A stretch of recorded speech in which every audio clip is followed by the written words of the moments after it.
Olá, seja bem-vindo, seja bem-vinda. Cheguei para te fazer companhia. Hora da gente pensar um pouquinho aqui sobre o nosso meio ambiente. Nas últimas edições, a gente tem falado muito sobre como a pandemia tem aberto alguns horizontes bem importantes e alguns espaços para a gente refletir como se dá essa nossa relação com o meio em que a gente vive. E um dos vários pontos dentro desse tema, que é bastante amplo, é a nossa alimentação. Quando eu falo de alimentação, eu falo de muitas coisas, porque esse também é outro tema muito amplo. Eu falo da crise em geral causada pela pandemia de coronavírus, que afetou a distribuição de alimentos de forma prática. Falo da crise econômica, que deixou milhões de brasileiros desempregados, muitos deles sem nada para colocar na mesa, ainda mais, com os preços nas alturas dos produtos nos mercados. E eu falo do sustento de produtores que vivem da agricultura e ainda da nossa saúde no dia a dia, porque mais do que nunca cada um de nós percebeu, a importância de se alimentar bem para cuidar da nossa imunidade.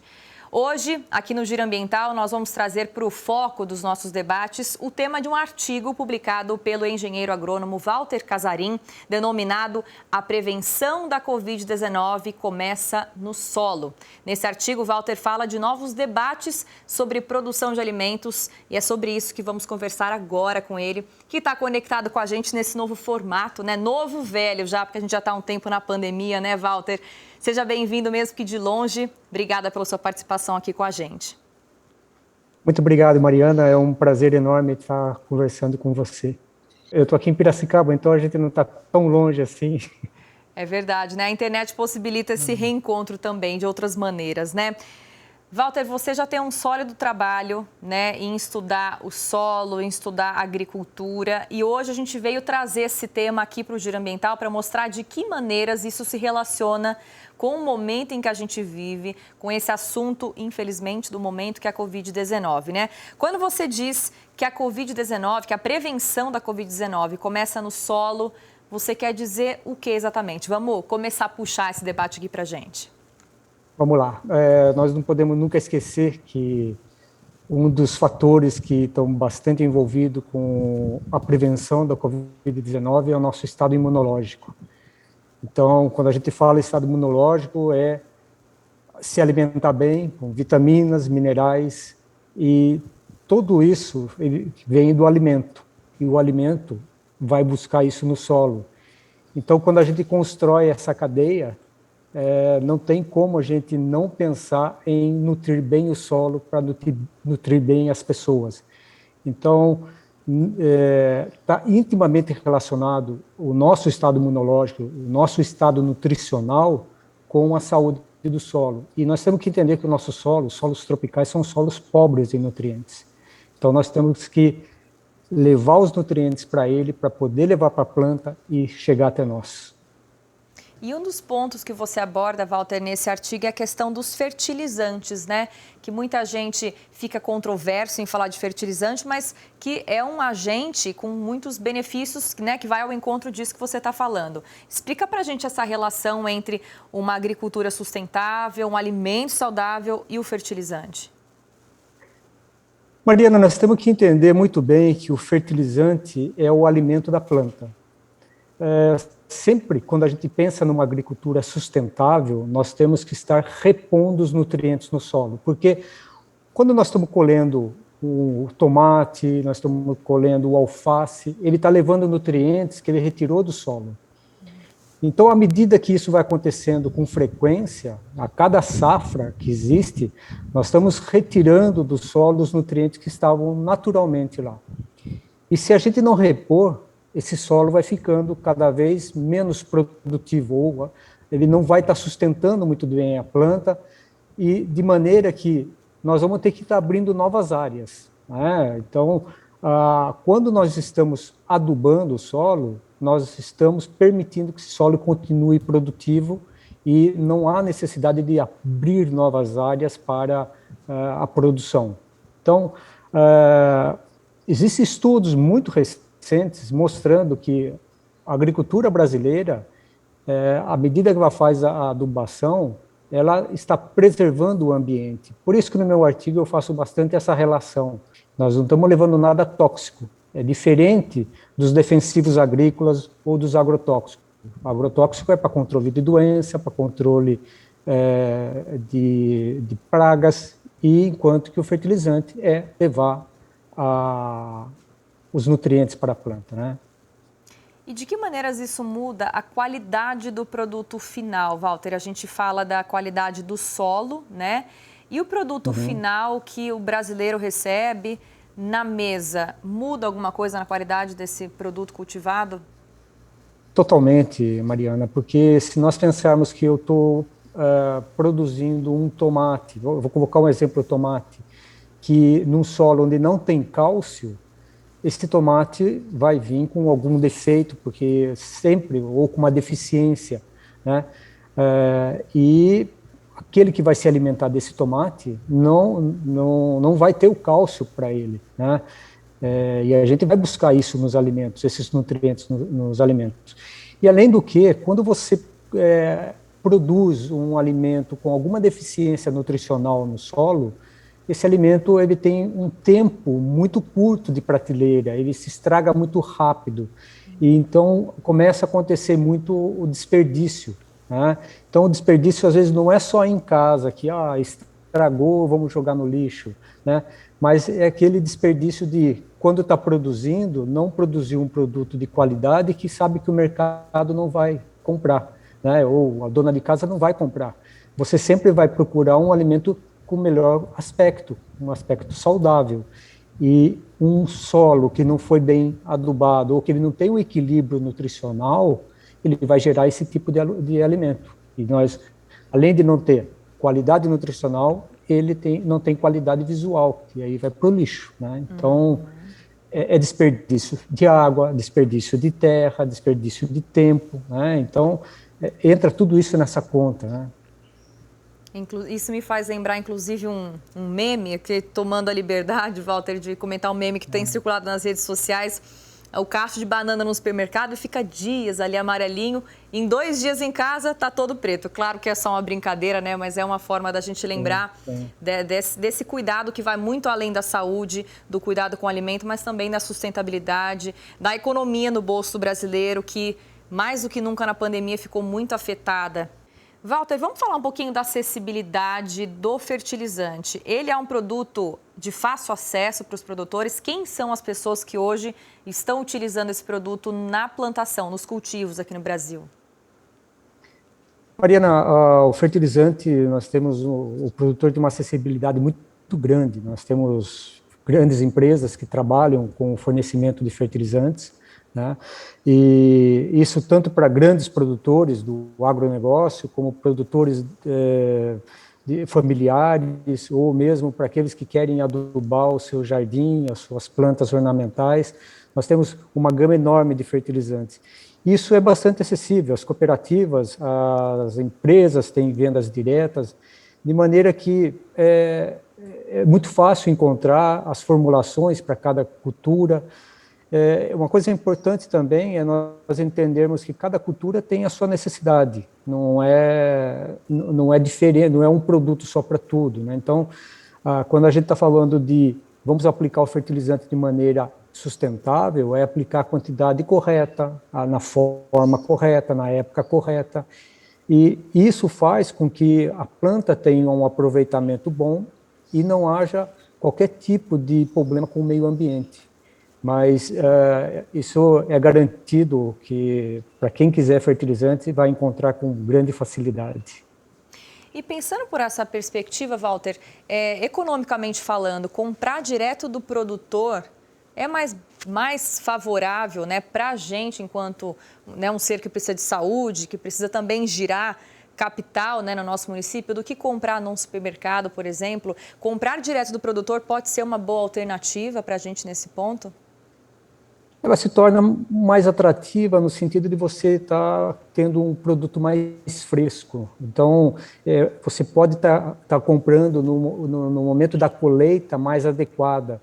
Porque quando ele vai para o supermercado, ele tem todo um processo, né, ou um caminhamento até chegar ao supermercado que leva mais tempo. Então, às vezes, ele tem que ser colhido um pouco antes para não se deteriorar, né, para ele permanecer ainda adequado para a venda. Você deu o exemplo da banana, né? Então, se você comprar uma banana que você pode tá comendo amanhã, então você vai tirar do cacho, né, ou do pé de banana, muito mais com a banana com um enchimento melhor, mais doce, né? Então, valeria a pena, sim. E para o produtor também seria melhor, porque eu não teria o atravessador nessa história, né? Então, eu acho que os dois lados iriam ganhar, né? E a gente ganharia no preço e na qualidade do produto. Sem dúvida, né? O caminho seria encurtado, né? A gente alimentaria a economia local e também tiraria a fome de muitas pessoas envolvidas nesse processo de agricultura, né, Walter? Porque é muito complicado a gente falar de agricultura como uma coisa pontual. A gente está falando de tudo, né? É de economia, é de meio ambiente, é saúde, é tudo. Então, assim como o ciclo da água, né? Isso também é um ciclo que precisa ser cumprido, né? Exatamente. E você citou uma coisa muito bacana, que é o ciclo da água, e que a agricultura, às vezes, é muito criticada por usar muita água. Mas a gente não pode esquecer que quando a agricultura usa água, ela devolve a água no mesmo estado, né? Ela cumpre o seu ciclo naturalmente, diferente da água que é consumida dentro da cidade. Ela é jogada no rio sem tratamento. Então, aquela água praticamente está perdida, né? Ou ela precisa de um tratamento muito forte para retomar o seu verdadeiro estado. E na agricultura isso não. Agora, o alimento, ele é a nossa fonte, ele é a nossa fonte para tudo. Então, quanto mais a gente valorizar o produtor local, isso não só para a agricultura, né, como a gente tem visto para outros setores, né, nessa pandemia, vamos ajudar nosso comércio local, que é o caminho para a gente elevar a economia, né, local. Né? Walter, essa discussão que a gente está tendo hoje, que é fundamental, acontece num momento muito específico, muito emblemático, que é o da pandemia, né? E a gente continuamente fala aqui em todos os nossos programas da TV Câmara Campinas que a pandemia mudou muito o nosso perfil de consumo, o perfil de alimentação, o perfil emocional, enfim, é uma série de coisas que a pandemia trouxe, né, que acarretou. Na sua visão, enquanto engenheiro agrônomo, nós brasileiros passamos a perceber que com a pandemia é mais importante comer melhor e fomos atrás de alimentos naturais, alimentos livres de agrotóxicos, né? Livres enfim, de qualquer produto químico, ou para facilitar a nossa vida a gente vai lá no mercado e compra o produto pronto? Qual é a sua análise desse momento?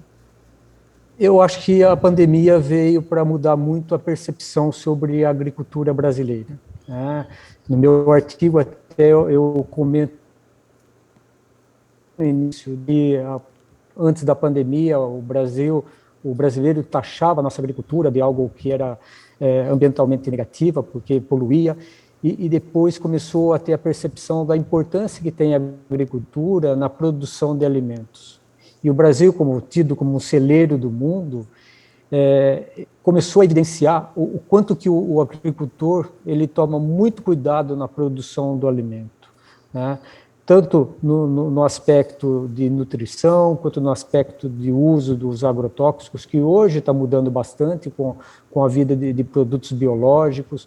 Então, toda essa percepção está mudando bastante, ficou muito bacana até a forma como as pessoas estão enxergando. E nós, como eu sou coordenador científico da Nutrientes para a Vida, que é uma iniciativa que busca informar a sociedade brasileira sobre a importância, né, da nutrição da planta, do uso dos fertilizantes. E, Mariana, quando a gente fala fertilizantes, nós não estamos só falando do fertilizante mineral, que muita gente chama de fertilizante químico, né? Erroneamente, é o fertilizante mineral. Mas o fertilizante orgânico, né? Porque o fertilizante orgânico é um caminho extremamente importante para a gente fazer a reciclagem dos nutrientes, né? Se você está retirando algo do solo e você consegue devolver para o solo, é importantíssimo isso, porque a gente vai ficando menos dependente da importação dos fertilizantes minerais, que o Brasil é altamente dependente disso. Então, da minha parte, como agrônomo, a primeira coisa que eu incentivo nas pessoas é, se você puder produzir o seu fertilizante organicamente, né, dentro da sua casa ou dentro da sua propriedade, é o melhor caminho, para o ambiente, para as plantas, né, para o solo, e ele é o caminho mais adequado. Mas, às vezes, para as grandes culturas, isso é impossível a gente fazer isso, né? Porque num plantio de soja de 5.000 hectares, 3.000 hectares, você não tem condições de ter o adubo orgânico para adubar tudo isso, né? Então, acaba sendo necessário o uso do adubo mineral mesmo, né? E puxando por esse gancho, Walter, para a gente encerrar a nossa entrevista, se algum produtor, alguém que queira, né, que tenha interesse em iniciar uma produção, que tenha se despertado para essa questão da saúde que a gente está comentando aqui, qual seria a sua dica para que essa pessoa comece a estudar o solo, a fazer o seu próprio adubo orgânico, enfim, como preparar, literalmente preparar o solo para essa nova alimentação? Bom, eu sou adepto do equilíbrio em tudo, equilíbrio na vida e o equilíbrio na agricultura. Para que a gente tenha um produto equilibrado nutricionalmente e que tenha um respeito para o meio ambiente, o primeiro passo é sempre fazer uma análise de solo, né? Logicamente que para aqueles que estão produzindo num pomar, no fundo de casa, isso às vezes não é tão necessário, né? E é um pouco complicado, mas para a agricultura, hoje, a adubação ela começa através de uma análise de solo. Vamos ver realmente o que o solo precisa para aplicar o produto correto na dose correta. E isso é o caminho mais sustentável para a nossa agricultura. E é dessa forma que nós vamos oferecer para a planta o que realmente ela precisa para ela expressar o seu poder produtivo, né? Então, essa seria a dica principal, né? Desculpa, eu acabei me enrolando, mas é da mesma forma como nós fazemos para nós. Nós fazemos exame de sangue, exame de fezes, para a gente avaliar como está o nosso estado nutricional, o estado de saúde. E a análise de solo e a análise foliar, que são duas coisas que são feitas, é a forma da gente saber exatamente como está a saúde do solo e a saúde da planta para, assim, aplicar aquilo que é necessário, né? Nós nunca vamos recomendar aplicar nada além do que é necessário para a planta. A gente tem visto muitas histórias de pessoas que nessa pandemia começaram a fazer pequenas plantações em apartamentos minúsculos, né? Quem sabe isso já não seja um início de um novo olhar sobre a nossa saúde, sobre a nossa sustentabilidade, economia, é um conjunto, né? Walter, queria muito agradecer a sua participação aqui com a gente. Foi muito legal recebê-lo aqui para falar desse artigo e um ótimo trabalho aí nessa pandemia e, se Deus quiser, depois dela também. Estamos torcendo para isso, estamos torcendo para as vacinas, estamos torcendo para que nós tenhamos sempre os alimentos à nossa disposição, num preço acessível e que, como você disse no início, os problemas que ocorreram com a pandemia, de falta de emprego, né, perda de emprego, ou a carência de alimento possa terminar o mais rápido possível, isso que a gente mais pede. Muito obrigado pelo convite. Viu? Eu que agradeço, Walter. Até mais. E um excelente trabalho. Muito obrigado. É aquilo que a gente sempre fala, né? Você é o que você come. Isso não é somente sobre comida, sobre água, é sobre energia também. Se alimentar de boas energias, boas vibrações, mesmo em tempos difíceis como esse da pandemia. O Giro Ambiental fica por aqui. Muito obrigada mais uma vez pela sua companhia em mais uma edição. Eu te vejo na próxima. Até. Tchau.